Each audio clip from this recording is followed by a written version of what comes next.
I need you to say your name and that you consent to this. My name is Raven Missick, and I consent to this. All right, let's get started. So, this interview is for the purpose of getting your story, your experiences in Turks and Caicos, the school system there, and addressing the idea of generational trauma and abuse at the school system. So, tell me what you remember in your earliest memories. Do you remember your first school, Ashcroft, Richmond Hills, and go? Ashcroft was the school over by the marina, right? Yes. Yeah, I remember that school. They were actually pretty nice to me at that one. Really, I noticed that the hate kind of only started when I got to Richmond Hills. Uh, was there some little racist moments back at what was the one called by the marina? Ashcroft. Ashcroft. Maybe, but I feel like I was too young to really remember. Okay. They were pretty nice to me over there. I never got to interact with any of the older kids because I was still in pre-K. So. All right. So tell me about Richmond Hills, the next school that you went to. Okay, Richmond Hills, hell in itself. And why do you say that? So there were incidences that you would claim probably would be stem from racism directed towards you. And was it from teachers? Was it from students? And tell me any incidents, like the details that you remember that you would state affected you in a harsh way. Well, I have to be honest, a lot of the kids were pretty nice to me. There was this one girl that always tried to get me in trouble, and she usually was successful in getting me in trouble, where I had an incident where she had been bullying me pretty much, and I was upset, and I sat down by my classroom, and I had said, in between crying, of course, "I hate you people." And she came and she turned to me and "Did you just say you hate black people?" And she said, "I'm going to go tell on you." And then she told on me to the principal, and then, man, I got a beating. That sucked. So you experienced physical abuse, like corporal punishment from the teachers? They basically hit you, and how did they correct your behavior, so to speak? Yeah, they hit me. They would verbally assault me, I guess you could say, too. I was hit with pretty much anything you could imagine. I'm just happy I didn't get hit with a bamboo stick like you had, but it was books, rulers, specifically the rulers with the metal edges on it. Do you feel like they tried to hear your end of the story, your perspective when there was an argument between you and another student, or did Not at all. they just took sides? No, it was just taken aside. So the moment a student, like that one girl, told on you, that was it. You were being corrected. Yeah. And did you tell your parents about these experiences that you had? No. Why? I thought that was how things were done, and that's how I was to be punished. Okay. I remember hearing a story, I don't know if this was from you or from Skye, about an incident with crayons when you were drawing in the Strawberry Shortcut cartoon character. It got so bad. So what happened there? Was that you? Yeah, that was me. Okay, tell me that story. The teacher had gone out or something. She had some time off, so she had two of the what was the highest grade at Richmond Hills? I can't remember at the top of my head, but I was in them. Two of those girls came and watched the class. This was in, I think, kindergarten 1, because there was kindergarten 1 and kindergarten 2, and then he went into grade 1, 2, Yeah. 3. For reference, the school system is based off of the British grading system in Turks and Caicos, so it's different from hearing from Canada or America. Okay, continue. Okay, so the story about the strawberry shortcake. These two girls, I guess the teacher left them pages for us to color in and work to do, so the older kids handed each of us a color in of strawberry shortcake, and we all got pencil crayons and stuff to color it in with, and the only color we didn't have was beige, or Yeah. and I was a really big fan of Strawberry Shortcake, and I was going to color her in correctly as portrayed in the show. Okay. It was never an issue of, oh, she has to be black or white to me, but Yeah. as a kid, I would start coloring her in, and I was in my own little world enjoying coloring in, and I noticed I didn't have that color for her skin, so I used yellow to color her in. Okay.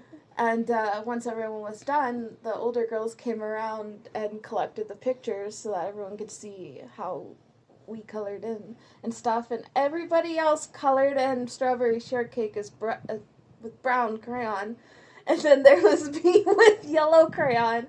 And the older girls made it a point to take me to the front of the class, have me hold my drawing of yellow Strawberry Shortcake, and pretty much started to belittle me in front of everybody else, yelling at me, why isn't she brown? And I remember saying to them, because she's not brown. I said that to them. She's not brown. And they just kept belittling me pretty much right in front of the whole class, like I was some kind of evil villain for not coloring in Strawberry Shortcake as brown. And did they say anything about your mother or your father? Did they know that you were mixed? Any of the students or teachers? Oh, I'm sure they knew. They never said anything about my parents. It was more of an attack on just me, I guess. Okay. And did you have any mental strains or physical symptoms from that experience? Yes. I developed I still do it to this day. I have a coping mechanism now where I like to take my hair and put it into a knot with my fingers and pull out thick chunks of my hair. Yeah. Did they ever say anything about your appearance? Like how you were dressed in your uniform? Yes. What?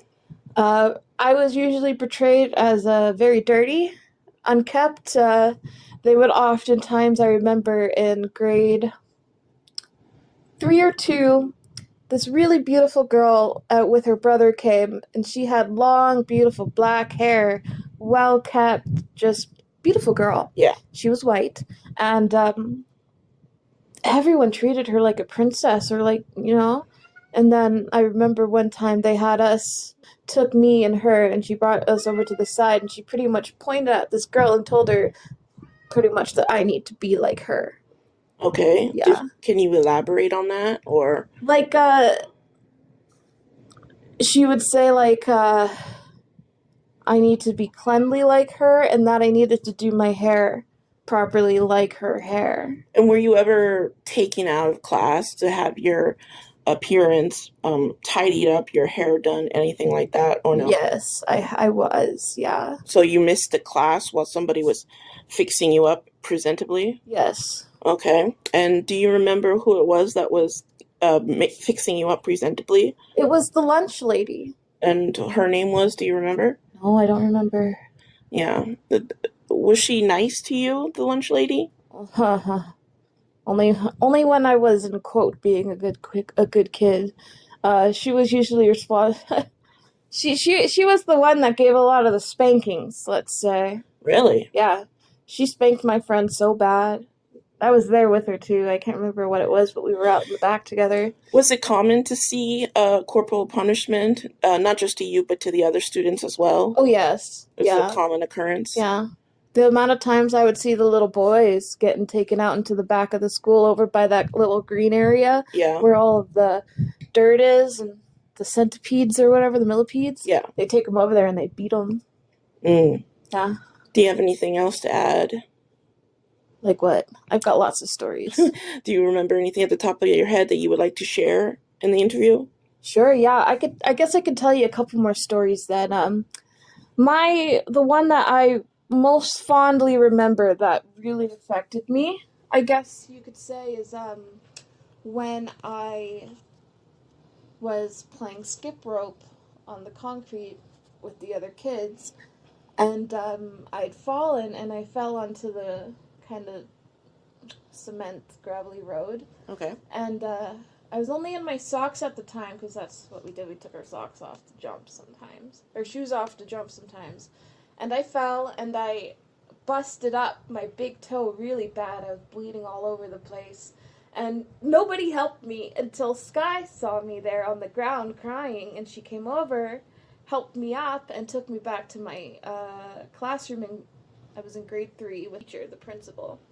And she said, she took my sock off and everything. She had me put my foot up, and she was real helpful. And she said, I'm going to go get the teacher. Okay. She said, I'm going to go get the teacher for you. She said, hold on. And this was kind of... As she left, like a minute later, the bell, they rang the bell for us to go and do prayer and stuff. And I was waiting. They rang the bell to come out and do prayer. And a minute after they rang the bell, Skye never came back, but came in really angry at me that I wasn't out in line. And I said I hurt myself, and I showed her my foot. And she told me, she made me put my sock back on over my bloody toe. It was a big wound, it hurt. Put my sock back on, and then put my shoes back on too, and my feet had grown out. Was almost grown out of those shoes, so they were pretty tight. She made me put my shoes back on, and grabbed me by the arm, yanking me pretty much, pulls me out and puts me in line to say prayer, and I had to sit there and say prayer, and she didn't do anything to help my wound until right after school, right before our parents came to get us. She grabbed me and brought me to this weird little office that I was scared I was in trouble again. Okay. I didn't think she was going to actually clean up my foot, and while she was cleaning up my foot, she put like that red stuff on it and then a bandage on it. And she almost seemed angry that she had to do that the whole time. And I remember almost holding my breath, scared that she was just going to get up and just start smacking me or something. But yeah, that's the one that really sticks with me. That gives me a lot of trauma, I guess you could say. And I've got other stories too if you want to hear them. Okay, one more story. One more story. I'm going to give you 2 stories because this one's really short. I'm just going to let you know that this did happen. Okay. In regards to the corporal punishment thing. Okay. One time in pre-K 2, we were all standing together and we had to do our spelling words. And this one kid couldn't get the word right. And the teacher decided that because he couldn't get the word right, she's going to hit him with a ruler, with the metal edge ruler. Okay. And he really didn't want to get hit, and he was backing away into all of us, and he didn't want to go, and he was trying to escape pretty much, and she grabbed his arm, pulled him over, and I was like right beside him pretty much, and I saw like how scared he was, so I thought, let me take the hit for him, and I put my hand out in the way of the ruler strike, and she had hit so hard that the metal part hit my skin and cut my finger open pretty good. Wow. Yeah, she cut me. If I didn't take the hit for that kid, he'd be cut. But I was like, I'd rather get hurt than this little guy, because he was one of the kids that I did like. He was very nice to me. Okay. And then another one that I really didn't like, that was the worst kind of corporal punishment that they kind of was given me. I found it worse than the beatings. Was I was not good at spelling. I was having an extremely hard time learning, because all I could do is think of, if I get this wrong, I'm going to get hurt. I'm going to get hit. But most of all, I'm going to not be allowed to eat lunch. Because they would take you away? Yeah. So, this happened a lot. Almost every single day I would fail the test. So, I would have to go with a group of kids that failed and sit on Mr. Hot steps. No shade, no water, no nothing. And we had to sit there and write out our words. It would start from 5 times each the word, and then we'd go and try and spell it without looking, and if we messed it up, then we'd have to go and rewrite them again 5 times. But I found it hated me a little bit, to the point where she would make me write them instead of 5 times again. She would increase it to like 10 times, and then she would increase it to 20 times. She even increased it to 30 times once. I had to rewrite the word 30 times each. And a lot of the times I could not get it, and I would end up losing very many lunch periods, and they knew they were doing wrong, because they would make me miss a class to go and eat my lunch sometimes. It was not fun. Yeah. Yeah. How do you know that they knew that they were doing wrong by doing that? Oh, because thinking about it now, I can tell, like, if I went home with all of my food in my lunch bin, in my lunchbox, Mom would ask, why is all of your food here? Why didn't you eat? So they knew they were, like, covering their tracks almost. So what did they do in order to cover their tracks? They would make me miss a class to go and eat all by myself in the back. Okay, so you missed a lot of education, you would say, Yeah. that you would need. Not that I would get it. How scared I was, honestly. Okay.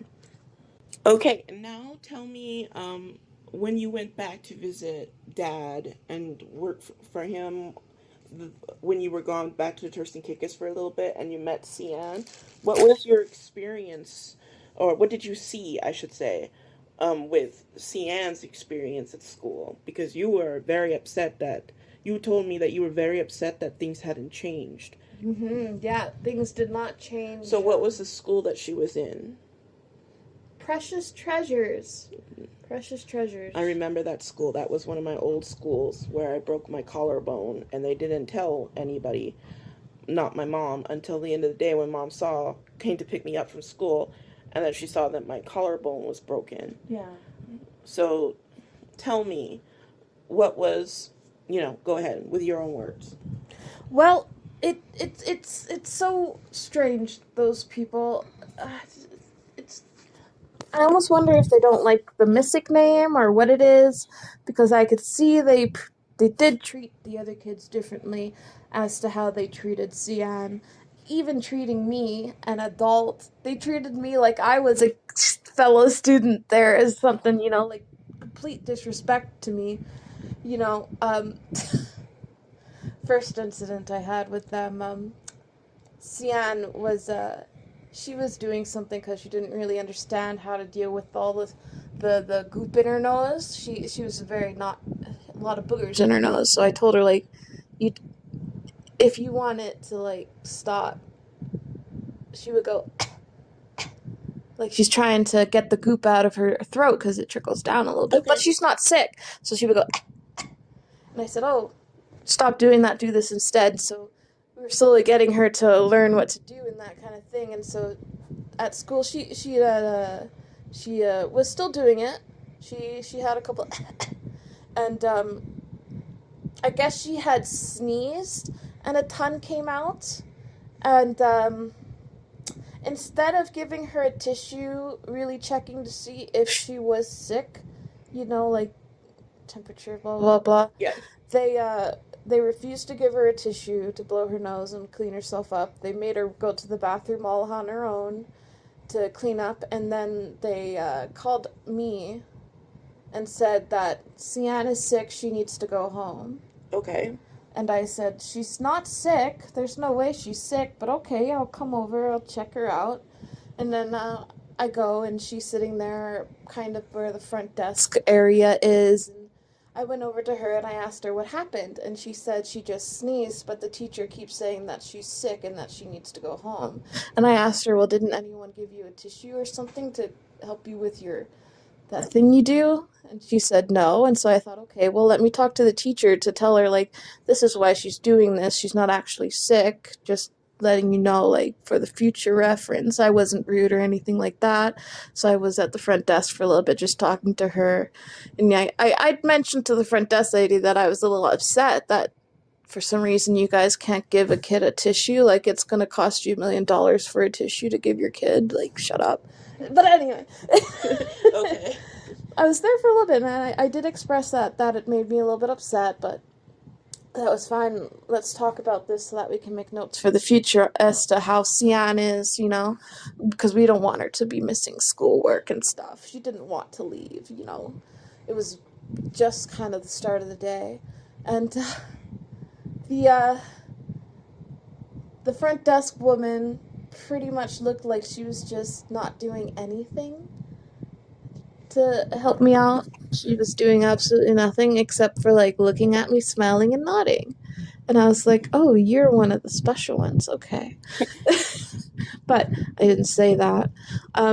But all of a sudden, it's like she pressed the panic button. You know how we have panic buttons when someone's trying to steal from a store? It's like she pressed the panic button, and in comes the vice principal with this real bitchy attitude towards me. And she was, we were talking, and I was trying to explain to the vice principal, like, Sienne's not sick. She just does this because she doesn't understand how to deal with the goop in her nose, her boogers in her nose. So she goes, because she's trying to not let it go down her throat. So I was hoping when she does that, if you guys could offer her a tissue, that would be really awesome, because she's not sick. We don't want her to be missing out on schoolwork. Okay. And the teacher cut me off, actually. She cut me off, and she starts going on this whole spiel about there's a sickness going around and that she was displaying symptoms. And as she was telling me the symptoms, I turned to Sian to check her forehead. She was the same temperature as always. And I was checking her, wanted to look in her throat, so I asked her while teacher's still talking to me. She cut me off, so I was like, bitch, whatever. I asked her to open her mouth so I could check her tonsils and stuff to see. And as I spoke to Sian to ask her to open her mouth so I could see her tonsils while I'm listening to the teacher, or the vice principal. The vice principal all of a sudden stops, and she looks at me and she goes, "Are you going to listen to me? Because you're not listening." And I stopped what I was doing. I looked at her, and I said, "I am listening. I'm listening to you." And she goes, "No, you're not. You are not listening. So are you going to take your kid? Are you going to take your kid and go?" She goes, and I'm like, "Yeah, I'm going to take my kid and I'm going to go." I told her, that's my little sister. I'm not the mom. If someone's not listening, it's her, right? I was like, yeah, I guess she's my kid now. I am going to take her, and we are going to go. And I was upset, and as I walked out with her, Dad was walking right up the stairs, and I could tell he was upset that I gave her a little... But you know what? It's best to make them show their true colors so we can get out of there sooner than rather later, instead of letting them continue to do it behind the scenes. Yes. Call them out, let their colors show, so that we know, get her out. Mm-hmm. Because the more they show their colors, instead of trying to play it safe, the more people are going to see it.